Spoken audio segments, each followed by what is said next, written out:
Capítulo 13. Adote a regra de ouro.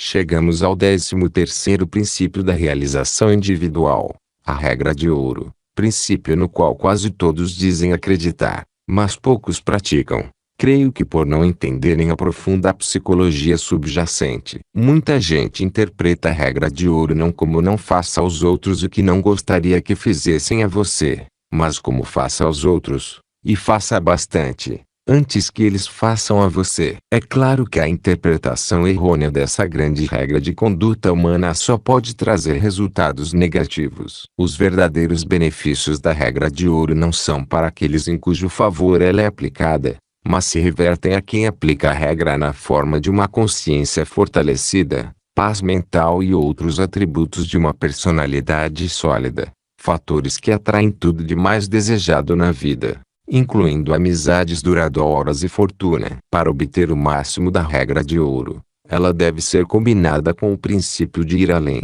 que consiste em sua parte aplicada. A regra de ouro proporciona a atitude mental correta, enquanto ir além fornece o recurso ativo. A combinação concede o poder de atração que induz a cooperação amigável dos outros, bem como oportunidades para acumulação pessoal. Por suas observações, presumo que existam poucos benefícios a serem adquiridos pela mera crença na regra de ouro. Muito poucos. A crença passiva não conquistará nada. E a aplicação que traz benefícios. E eles são tão numerosos e variados que influenciam a vida em quase todos os relacionamentos humanos. Estes são alguns dos benefícios mais importantes. 1.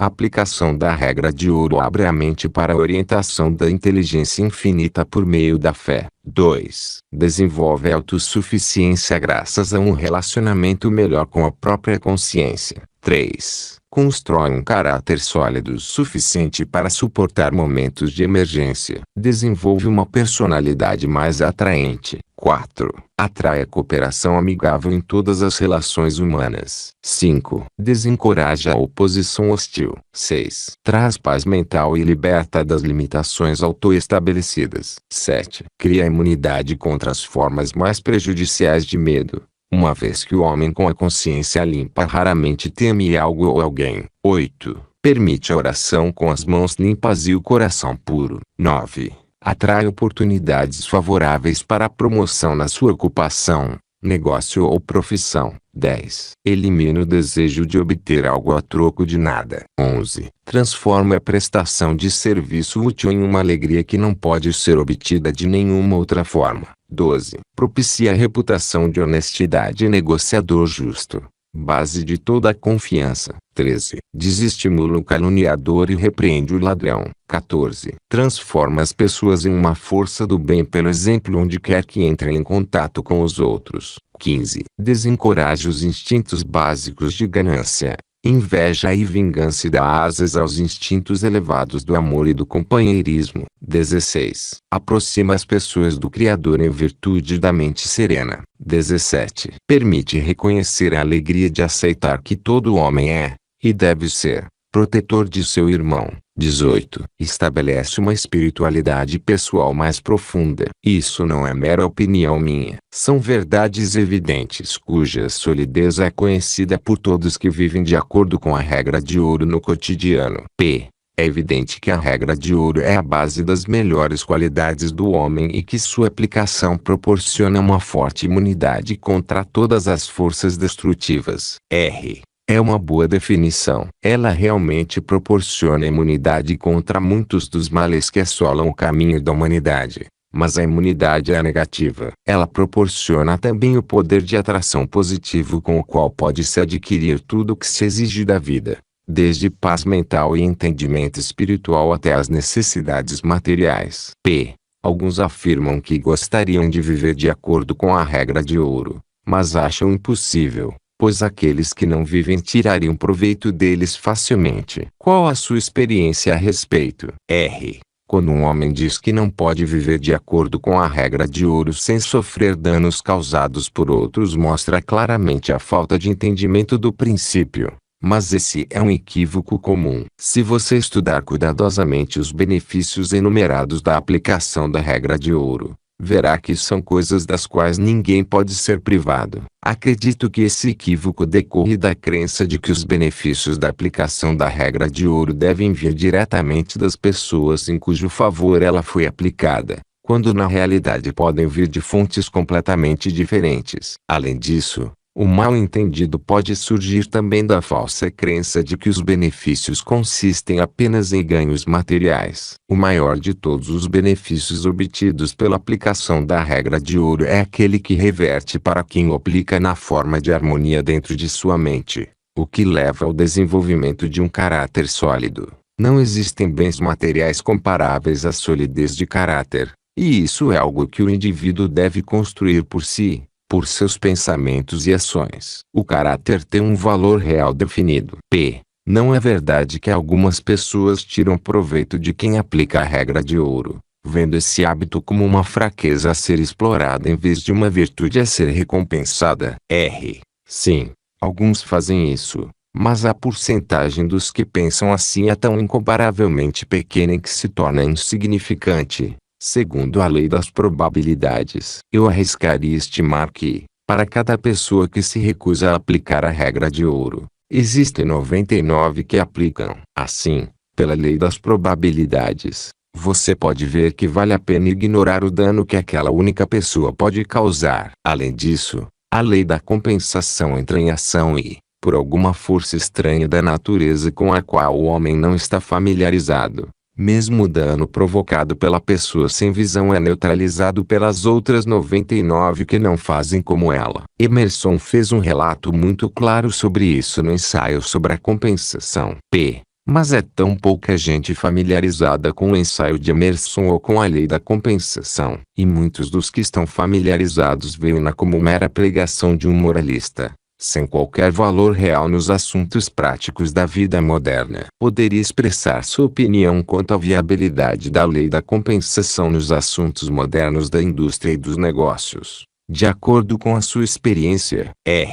Minha experiência nos negócios e em todos os outros relacionamentos obrigou-me a aceitar a solidez da lei da compensação como uma verdade eterna da qual nenhum homem consegue escapar. Não importa o quanto seja inteligente ou tente evitá-la. Existem algumas circunstâncias determinantes que elevam ou rebaixam um homem substancialmente para o seu lugar na vida, de acordo com seus pensamentos e atos. Pode-se escapar da influência dessa lei por um tempo, mas, pelo visto pelo período de duração média de uma vida, a lei obriga todos a gravitar para a exata posição a que pertencem. Os próprios pensamentos e ações estabelecem o espaço que se pode ocupar e a influência que se pode exercer nas relações com os outros. Um homem pode direcionar suas responsabilidades temporariamente para um semelhante, mas não pode escapar permanentemente das consequências de se esquivar delas. Então não seria conveniente adotar a política de aplicar a regra de ouro quando sua prática obviamente trouxer retornos imediatos e recusar-se a aplicá-la quando isso obviamente significar desvantagem temporária? Não, isso seria suicida. Embora muitas pessoas cometam o erro de escolher as circunstâncias sob as quais aplicar a regra para obter o máximo benefício dessa regra, ela deve tornar-se um hábito em todas as relações humanas. Não há exceções. Essa afirmação é muito conclusiva. Não deixa margens para transigir a regra de ouro. Deve-se ir até o fim ou sofrer as consequências da negligência. Você captou a ideia. E deixe-me dizer que todo mundo enfrenta circunstâncias tentadoras para negligenciar a aplicação da regra como conveniência temporária. Mas ceder à tentação é fatal. Outras pessoas podem até não saber do resultado, mas a consciência do indivíduo sabe. Se a consciência é suplantada, torna-se fraca e não serve mais para o objetivo para o qual foi concebida. Nenhum homem deve tentar enganar os outros deliberadamente e, o mais importante, não pode arcar com as consequências, em nenhuma circunstância, de tentar enganar a própria consciência, uma vez que isso só servirá para enfraquecer sua fonte de orientação. O homem que tenta enganar a si mesmo é tão insensato quanto uma pessoa que colocasse veneno na própria comida. Obviamente você acredita que um homem pode aplicar a regra de ouro em todas as suas relações humanas e ainda assim prosperar nessa era materialista. Eu não diria assim. Faria uma declaração mais forte, dizendo que o homem que vive segundo a regra de ouro, que aplica por questão de princípios, obrigatoriamente irá prosperar dentro dos limites de sua capacidade individual, seja ela qual for. Os resultados da aplicação dessa regra vão se acumular automaticamente de fontes muitas vezes inesperadas. Essa é uma afirmação cabal, vinda de um homem com uma vasta experiência em lidar com todos os tipos de pessoas. Não tenho outra escolha senão aceitá-la. Suas realizações provam que a regra de ouro pode ser aplicada lucrativamente mesmo em um período materialista como esse. Claro, presumo que você tenha sempre vivido segundo a regra de ouro, mas gostaria que comentasse a respeito. Professor ruim é aquele que ensina uma coisa e pratica o oposto. Meu primeiro entendimento da regra de ouro veio de minha mãe em tenra idade, antes de eu vir para a América. Meu conhecimento real de sua solidez veio da experiência em aplicá-la com o máximo da minha capacidade e compreensão. Você já sofreu alguma perda temporária por ter aplicado a regra de ouro? Muitas vezes, mas estou feliz que você tenha dito perda temporária. Porque não posso verdadeiramente dizer que, no fim das contas, eu tenha perdido alguma coisa por viver segundo a regra de ouro. As perdas resultantes das circunstâncias ocasionais em que a regra foi aplicada sem uma resposta direta foram reembolsadas muitas vezes em outras circunstâncias em que a resposta foi abundante. Deixe-me dar um exemplo do que quero dizer. Quando entrei no ramo siderúrgico, o preço do aço, como já mencionei antes, era de cerca aos $130,00 por tonelada. Esse preço parecia muito alto, então comecei a procurar meios de reduzi-lo. Primeiro coloquei o preço abaixo do custo de produção da época, embora meus concorrentes tenham se queixado de que eu estava sendo injusto com eles por causa dessa prática. Pouco depois, o aumento do volume de negócios resultantes do preço reduzido permitiu-me fazer ainda mais reduções. Logo descobri que baixar os preços significava aumentar a produção e que uma produção maior significava custos unitários mais baixos, o que possibilitava os preços reduzidos. Mantive essa política até o aço chegar a cerca de uns $20,00 por tonelada. Enquanto isso, o preço baixo do aço possibilitou seu uso de muitas novas maneiras, e depois de um tempo meus concorrentes descobriram que, em vez de prejudicá-los, na verdade eu os havia beneficiado ao obrigar que baixassem os preços. Assim, o público foi beneficiado, os trabalhadores das fábricas foram beneficiados, e os fabricantes beneficiaram-se de uma política comercial que no início acarretou uma perda evidente. Hoje em dia o aço é utilizado na fabricação de uma grande variedade de artigos que não poderiam ser produzidos com os preços antigos, e no geral não perdi nada forçando o preço para baixo. Minhas perdas temporárias foram mais do que compensadas por meus ganhos permanentes. E acho que isso demonstra bem como a regra de ouro funciona. Ela pode causar perdas temporárias, e muitas vezes causa, mas ao longo do tempo os ganhos são maiores do que as perdas. Quer dizer que a regra de ouro se harmoniza, em todos os detalhes, com a economia empresarial sólida.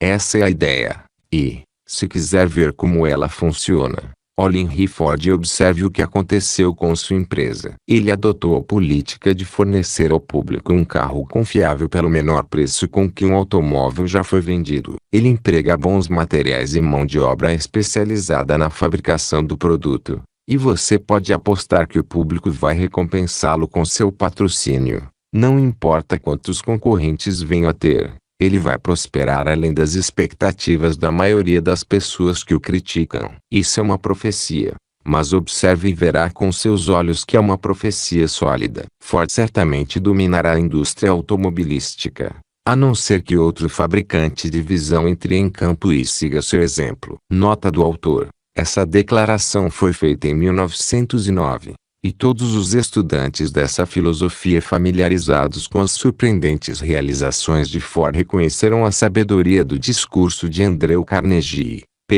Não seria impraticável para certos tipos de profissionais viver segundo a regra de ouro. Advogados, por exemplo, cuja profissão obriga a tratar de casos que tornam a aplicação da regra difícil. Eu poderia fazer um sermão sobre esse assunto, pois tive muitas experiências com muitos tipos de advogados, mas me limitarei à menção de apenas um advogado cuja política profissional e seus resultados devem ser respostas suficientes à pergunta: esse advogado não aceita um caso a menos que esteja convencido de que está do lado certo. Ou seja, não aceita um caso sem mérito. E não preciso dizer que ele dispensa muito mais clientes potenciais do que aceita. Mas também posso dizer que ele está ocupado o tempo todo e que sua renda, a julgar por tudo o que sei sobre ele, é aproximadamente 10 vezes maior do que a renda média dos advogados. Pago uma soma substancial a ele anualmente apenas por seus conselhos, fora qualquer outro serviço que lhe preste a mim. Muitos dos meus amigos fazem o mesmo. Nós o contratamos porque confiamos nele, e nossa confiança baseia-se principalmente na certeza de que ele não vai enganar um cliente por dinheiro, nem aceitar um caso injusto. Entendo. Um advogado pode viver segundo a regra de ouro e prosperar desde que esteja disposto a renunciar a casos que não têm mérito. Mas o que acontece com o cliente que vem com outro tipo de caso, aquele que é injusto? Parece que este tipo de caso é mais predominante do que o outro. Em todas as profissões, todas as empresas e todas as ocupações há formas de ganhar dinheiro com práticas desleais. E devo confessar que há indivíduos que estão dispostos a ganhar dinheiro indevido, mas todos são cercados de riscos que, mais cedo ou mais tarde, secarão sua fonte de renda e trarão malhas ou perdas fora da proporção dos ganhos. É verdade que há muitos casos legais sem mérito, alguns evidentes tentativas de obter algo a troco de nada, com fraudes e mentiras. É uma prerrogativa do advogado aceitar esse tipo de casos se quiser. Mas mantenho minha declaração original de que tais casos trazem consigo malhas desproporcionais aos ganhos do advogado. O dinheiro obtido injustamente em função de truques da profissão jurídica pode parecer tão bom quanto qualquer outro tipo de dinheiro, mas existe uma influência estranha que o acompanha, e algumas pessoas não desejam arcar com ela. De alguma maneira esse dinheiro dissipa-se rapidamente sem cumprir sua maior utilidade. Assim como o dinheiro roubado por assaltantes e ladrões. Você já ouviu falar de um ladrão ou assaltante bem-sucedido? Vi muitos fugirem com grandes somas de dinheiro. A maioria deles agora mora na prisão. Todas as leis naturais são morais. O universo inteiro desaprova transações morais de qualquer natureza. Ainda está para nascer o homem que consiga ir contra a tendência das leis naturais por mais do que um breve período. Acredito que o segredo do grande poder da regra de ouro consiste em sua harmonia com as leis morais. Ela representa o lado positivo das relações humanas. Portanto, tem o apoio da lei moral. Vamos considerar um jovem em início de carreira. De que forma ele pode lucrar com a regra de ouro?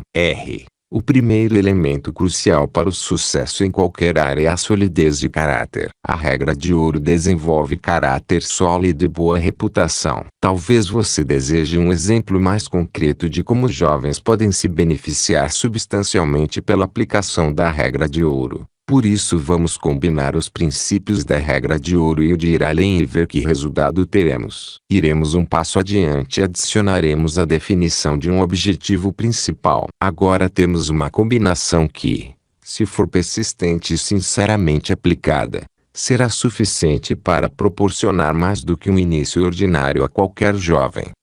É claro que essa combinação serve aos adultos tanto quanto aos jovens, certo? Sim. Se um homem sabe o que quer, prepara sua mente para adquirir o que deseja, cultiva o hábito de ir além para obtê-lo e relaciona-se com outras pessoas segundo a regra de ouro, ele não pode ser ignorado pelo mundo. Ele vai atrair atenção favorável, não importa o quão humilde possa ser seu início.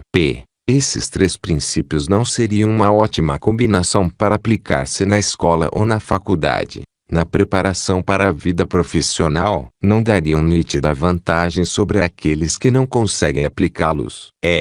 Sim, como já afirmei antes, Um dos pontos fracos da maioria dos jovens em idade escolar é estudar pelos créditos e passar nos exames sem saber o que vão fazer com sua escolaridade depois de adquiri-la. Acredito que todas as ações sem objetivos são desperdiçadas, não importa quando ou onde realizadas. Os batalhadores, como o mundo chama as pessoas alertas, dinâmicas e bem-sucedidas, movem-se com um objetivo definido em praticamente tudo o que fazem. Atuam com um motivo definido, com um plano definido, e geralmente chegam ao destino, pois sabem para onde estão indo e não estão dispostos a ser interrompidos antes de chegar lá. Você acredita que aqueles que se relacionam com os outros segundo a regra de ouro e criam o hábito de ir além encontrarão menos oposição, não é?